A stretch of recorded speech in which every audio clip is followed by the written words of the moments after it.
Hey everybody, it's Zeidoktor here with Typical Manga Fan, and this episode of the Typical Manga Review will be dedicated to Bleach, Chapter 666, Empty Hall of the Puppet Temple.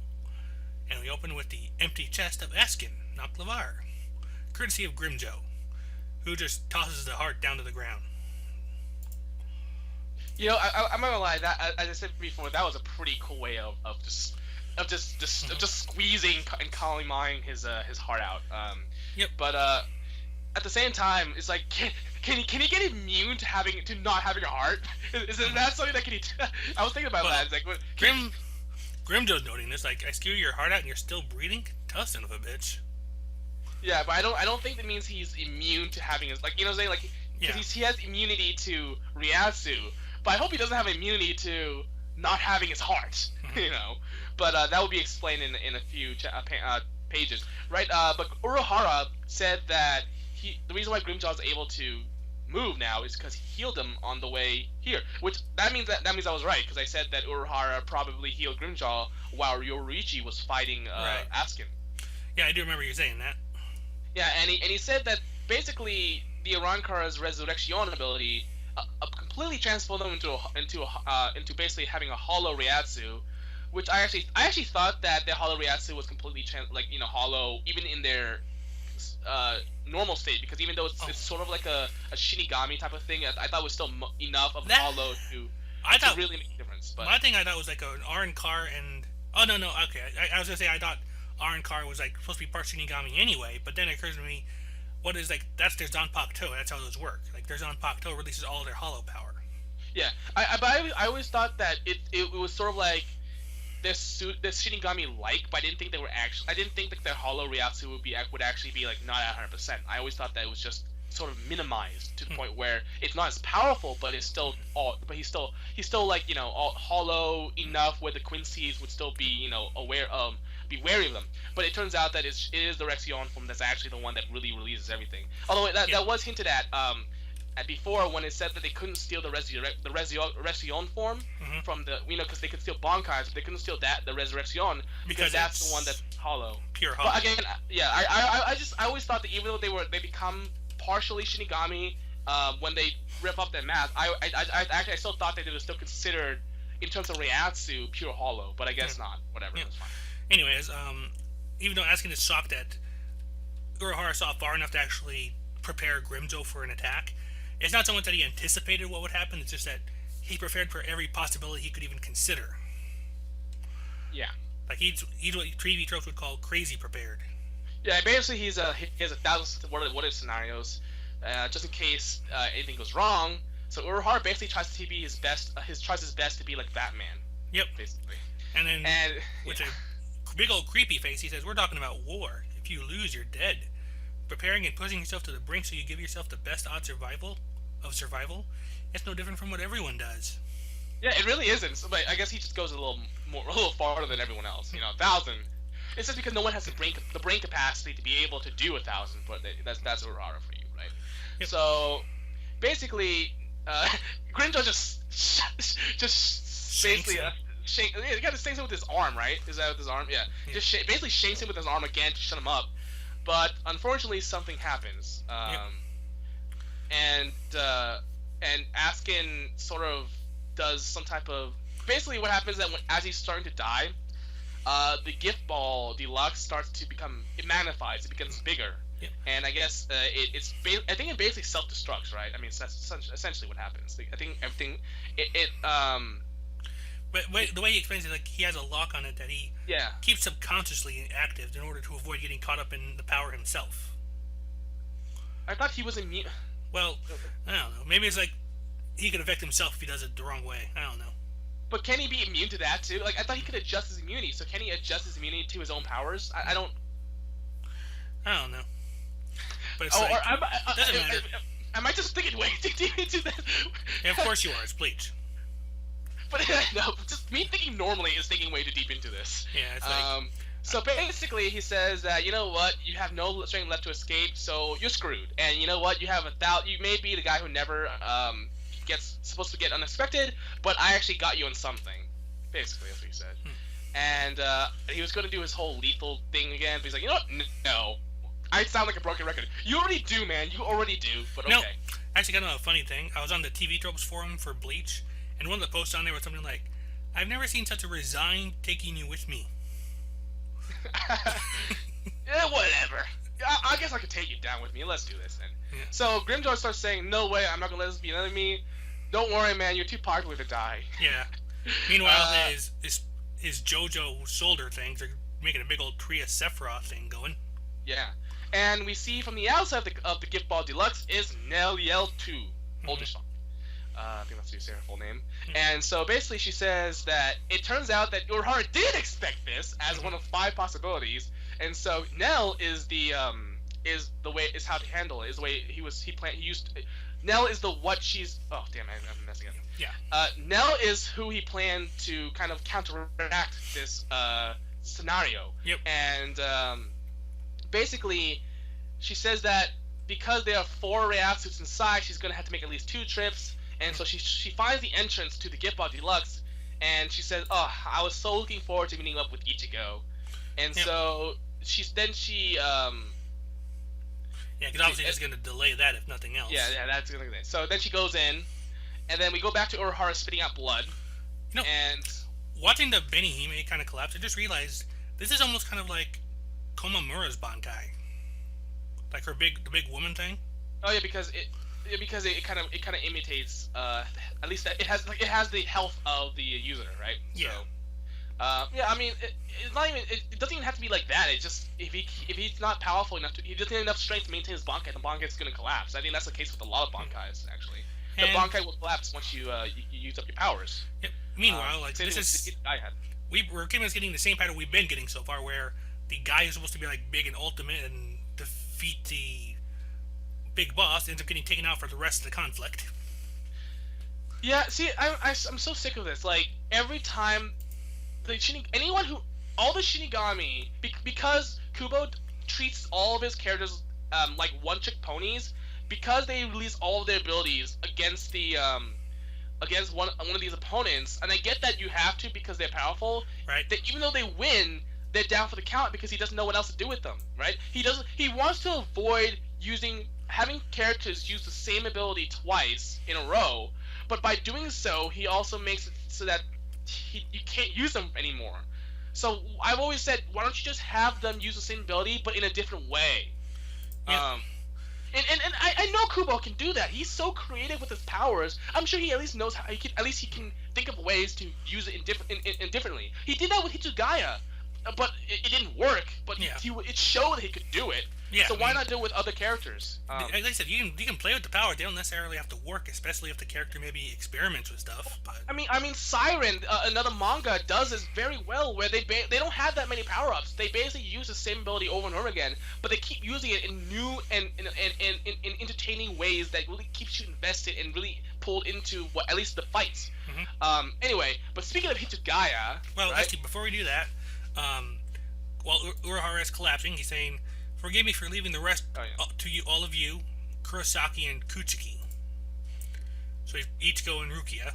Though Rukia seems like, unless he means Byakuya. I think Byakuya. Maybe. Yeah. So you say? Yeah, basically.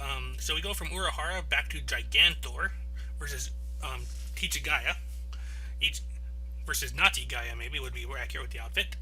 Yeah, it's really off-putting. I don't. Can you take the jacket off, please? I mean, do you really need that jacket on? Mm-hmm. I mean, I don't want to say it looks cool because it's basically a Nazi uniform. I don't want to say that. So. I mean, you're gonna get a change of clothes, or not like temperature's gonna bug you. You're already frosty. Yeah, just take. I know you can't change back. I know you can't. You can. There's not enough time to change back. But at least take the jacket off, man. Yep. But anyway. I mean, a big old attack hits Gigantor's hand to keep him from getting Hitsugaya. Hitsugaya is, well, he looks so very shocked, like, oh my god, what happened? You can tell in his eyes. Yeah. it's just Byakuya. It's like, tackling such a foe one-on-one at a summit you cannot hope to reach. Like, you'll need my assistance. Fine. Although if I stood on top of you, we'd still be sort of reaching the top of that summit. Like, Byakuya's like, just nothing. Like, the sword guy made a height joke. Come on, that was gold. Yeah, my sides are killing me.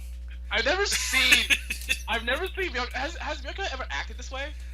I think he's loosened up a little bit recently, but I don't really think I've ever like, really seen him like that. The closest I can think of are like maybe like the little side things where he's like with Rukia, like maybe like, for example, like where he stuffs candy into Yashiro's mouth to shut her up. Yeah. I don't remember this. It's like a little side joke thing. Like he's supposed to like take Rukia's place in like the women's society meetings, and he's doing it, and Yashiro's like just jabbering on whatever. He takes some kind of big sweet out of his sleeve and stuffs it in her mouth, so she starts chewing on it. And then there's also like a beach one they do where he makes a sandcastle, but it's about the artistic level of Rukia, and she loves it. Oh, okay. Okay, yeah, I've probably seen or read those, but I don't remember. And there's also one I think where he actually makes a joke at Renji to Renji's utter shock. I know that these extras are like in the anime. Are they in the manga? I don't think so, but I really could not tell you. That's so anyway. So this is definitely the most recent thing from the manga. And so actually I kind of liked it. It was funny. I found it funny. So Gigantor tries to attack both Itagaya and Byakuya, and he gets his arm cut off basically. And then who is it? It's Kenpachi. And he's feeling sick by all this unity of purpose. Yeah. I like the fact that they both say, just when I thought things couldn't get any worse. It's kind of funny because that's anyway. But yeah, so basically, it basically becomes like the Yami fight when you had a gigantic guy who was supposed to be really powerful go against Kenpachi and Byakuya. Although this time we have Hisugaya, but basically the Shinigami don't really like talking to each other. Yeah, and they argue the entire time. They are classes of personality. You know what really sucks is that you had Yami was a Sarah Espada, right? I mean that's the stupidest plot reveal ever. But but you know he was a Sarah Espada, and yet they didn't really take him seriously. So he didn't even get beaten on screen, didn't he? Yeah, that's exactly what kind of treatment is that you give for the strongest Espada? Like I don't. It didn't. If you're saying he's a Sarah Espada, you shouldn't treat him like it. Just say that Just say that he was a 10 Espada, and just say that the reason why no one could beat him was because they were all tired. Okay, and that's much more believable than what just happened. Like, oh, I'm actually the strongest because when I do my release, it's so stupid. It was. But as for this one like one month of a chapter here. It's like we just have the Askin thing wrapping up. Nell going to the rescue. Yeah. So I guess the one thing I didn't really like about this chapter was the fact that I guess Nell and Grinjaw are not going to be part of the fight for at least in the short term. I'm going to say in the short term down there because you were saying there's something about them leaving, but that's not really what's going on there from my eye. Well, I think I don't think the translation changed because when I read it the first time, or maybe it was because I read it from different translation, it said that she was returning to Hueco Mundo because she was opening Garganta. Like the comment section said that too actually, where people were wondering what Nell was doing, and people were saying, oh no, she was opening a Garganta. Garganta, I think it's this way you say it. Garganta inside the deluxe, so that way the deluxe balls, that way everyone could escape through it. So let's see. Let me double check that though. I'm trying to run through a few on here at this. Like, there's at least one comment that if Kubo brought back Grimjo and Neliel just for this one fight, I'm gonna be pissed.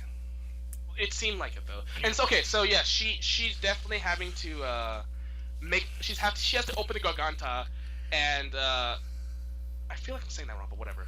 And then she's that way Uruhara, Grimjaw, and the Shihoyan siblings can actually escape. So 4 Ryatsus, right? So yeah, definitely Yorichi, Yushiro, Uruhara, and Grimjaw she needs to rescue them, and I think some people said that I don't know why I swear I read a different translation, but there was a translation that said she was going back to Hueco Mundo. Yeah, I mean I got no impression of that here whatsoever, so it must have been a different translation, or maybe I don't think MangaPond has been doing like their own crap translations recently, so I don't know. We get ours off for the videos at least. We do it from Manga Stream, and then I usually use the official English for when I do the reviews. But let me do a really quick look at because this is actually starting to annoy because that means my memory is getting really bad. It's a problem with age, man. Says the guy who's like 10 years older than you. Anyway, Okay. In the manga panda, that's weird. So in the manga panda scanlation, it said that she said it was going to be the worst return trip ever. And so that's what people thought that she meant Wekamundo. Well, which I'm at the very least, she's opening Garganta to rescue those 4, right? So I really hope she's just gonna do that and then come back. Because remember, she said it's gonna take her a while to if she's not gonna be able to meet up with Ichigo again soon. Yeah. That means whatever she's doing is gonna take her a while, right? Presumably. So that makes sense because she has to at least make 2 trips in and out to save everybody. Yeah, but she's supposed to be really fast. Like, as the third spotter, she's supposed to have Sonido, right? And then doesn't that make her really fast? Maybe she could leave Yusiro behind. Oh, yeah.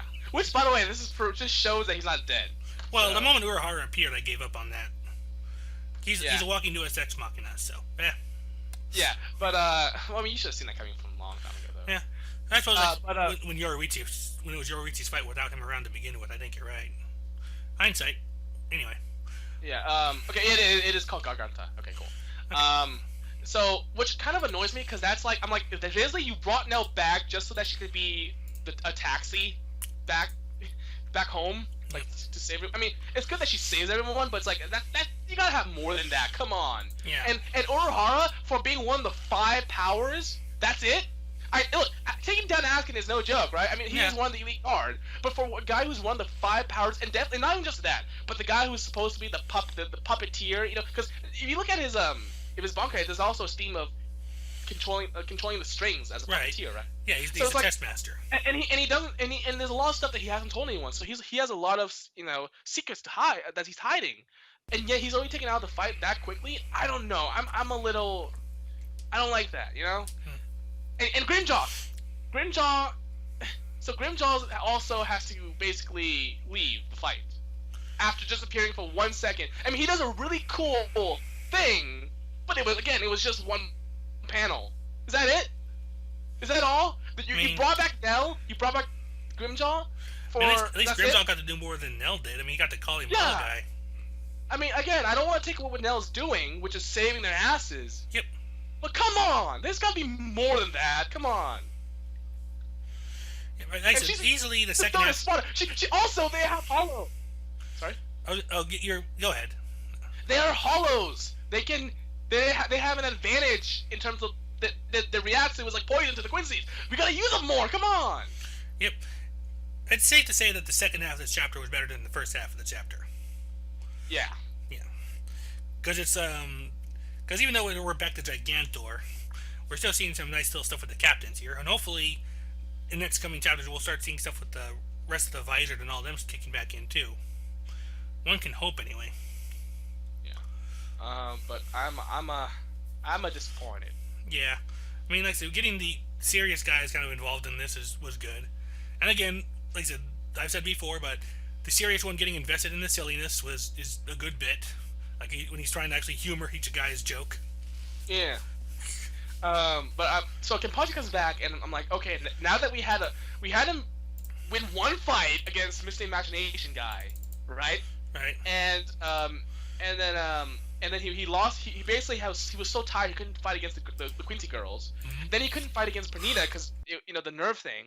So I hope that we can actually show that he's awesome. I mean, like, I know that people love it. I know he's shown it to be awesome, but I feel like for someone who is one of the 5 powers, he's got to do a little more. And you know what? All the 5 powers have been disappointing. Urahara is down for the count. Ichibe's headless. Ichibei couldn't do it. He didn't really do anything. I mean, he attacked. He went straight for you a bonk, which basically means an auto lose because he's not the main character. Right. Then you have Kenpachi, who we get a chance to hopefully see him do something now. Well, I think it'll be good here because this is the kind of opponent Kenpachi fights. Yeah, exactly. It's a brute force fight. This is his thing. But is it really? But I thought this guy becomes stronger the more brute force, the stronger he gets attacked. So. And you think Kenpachi will be upset by this? Oh, you're right. He'll love it. Yeah, that's exactly what he loves. I heard a rumor. Actually, I heard a rumor. This is not confirmed, nothing confirmed. Okay. I heard a rumor that one of his special abilities, his Shikai special abilities, is the ability to equalize his Ryatsu with his opponent. That would be exactly his wheelhouse right there. And by doing so, it comes down to him having to fight through combat skills, which he is really good at. So that's why he often wins. And it helps him with his attitude because like he always wants to fight as equally as possible, or at least he always has to limit himself. Yeah, exactly. So if Gigantor is the type of Quincy who can escalate the fight by basically always becoming stronger and stronger, then you have Kenpachi who can use that ability to basically become as strong as him each time. Yeah. So that would actually be pretty cool. Although, and then of course the deciding factors would also be Byakuya and Hitsugaya. Now that this is just rumor, not confirmed, nothing. The speculation. Okay. That would be a cool way to do it, though. I could get behind that. Yes, it would be. Because Ishikai was just like a gigantic, like axe, right, or something like that. I forget what it looks like, but. And it didn't have any special ability, right? He just kind of used it. If it did, we didn't see what it was, at least. Yeah, I mean, he used it against Machination. So yeah, hopefully. And then who are the other two? Aizen and. It was Ichigo, Urahara, Aizen, Kenpachi, and Ichibei. Yeah, so basically, it was now the last two are Ichigo and Aizen, and we all know the situation with those two. Yeah, Aizen's not even there. He's stuck with Tweety Borrow. And Ichigo is just running. Running. He's running over there. So yeah, come on, the 5 powers gotta do better. Yeah. But yeah, I think the main thing I got from this is I'm upset that Nell and Grimjaw didn't get more of an opportunity to do something. I mean, again, they are doing something, but I wanted more screen time. Because there was so much hype. At least with Grimjaw, there was so much hype. You know. Yep. So, I don't know if I said this on record, but another thing. There's a rumor. I mean, not a rumor. There in the Bleach 13 Swords, it is there was like a fiction type of writing that stated that Shaz Domino, because we know that Shaz Domino he doesn't have a letter. Right. I don't know if this is confirmed. This is made by canon, because there are some canon stories in 13 Swords, but a lot of them are fan written. But there's one story that states that Shaz Domino is actually just imagination from Imagination Boy. From Imagination Boy, meaning that the one Quincy that Ichigo fought was not and beat, by the way, was not even a real Stern Ritter. Holy crap, you're right. That means like he really hasn't won an actual fight here, has he? Yeah.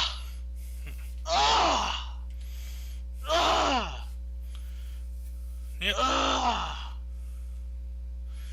think I'm dying. I mean, I'm looking at TV tropes right now, and it kind of confirms that. It says he is V, the viability. Was able to regenerate his body with Reishi. I thought the novel states that he was Sigma, or he got like a good symbol. Yeah, what is like the way it reads here? Stern Ritter Sigma, Shaz Domino is a figment of Gremi Domeo's imagination, just like Gwen. Blah blah blah. He is V, the vitality, which allows him to absorb Reishi into himself to regenerate his body. Able to regenerate into a real person, he escapes Gremi's control. Made an honorary Stern Ritter by Uwak, he receives the Greek letter Sigma, the viability being renamed into Stigma. Congratulations, Ichigo, you beat a guy who wasn't even originally a Stern Ritter. Congratulations. That was the one thing Ichigo did in this entire arc. This arc, by the way, you said it's taking up roughly 25% of the entire manga, right? Yep. Of the run so far. Yeah, that's right. On Arlong Park, there's a post where someone did the math, and the actual number was something like 28%. So 28% of manga. 27, 28, yeah. Okay, roughly that much, 28%. Ichigo has won a single fight, and off-screen, mind you, off-screen, and it was against a guy who wasn't even really a Stern Ritter. There are how many? There are 26. There's one for every alphabet, right? One for every letter of the alphabet. So what? The 26. How many letters in the alphabet? 26. 26. And this guy's got an extra. So this guy was the extra. So there were 26 actual Stern Ritters, and Ichigo has defeated none of them. He's fought against some, but due to different circumstances, he never actually beats any of them. And he beats the one guy who wasn't in even one of the original 26. Yep, he's an offsuit of the 26. Sorry? Yeah, he's an offsuit of one of the 26. Yeah. Yeah. That does make Ichigo look rather pitiful, doesn't it? Yeah, oh my god. Over a quarter of the story and he's not won a thing. I mean, oh my god, really. I mean, if I had a webcam, I literally have my face to my eyes. I mean, my hand to my eyes. Your face to your eyes would be more impressive. I do a face palm, but then you couldn't hear me, so But yeah, holy moly, yeah, you are right. I mean, holy crap.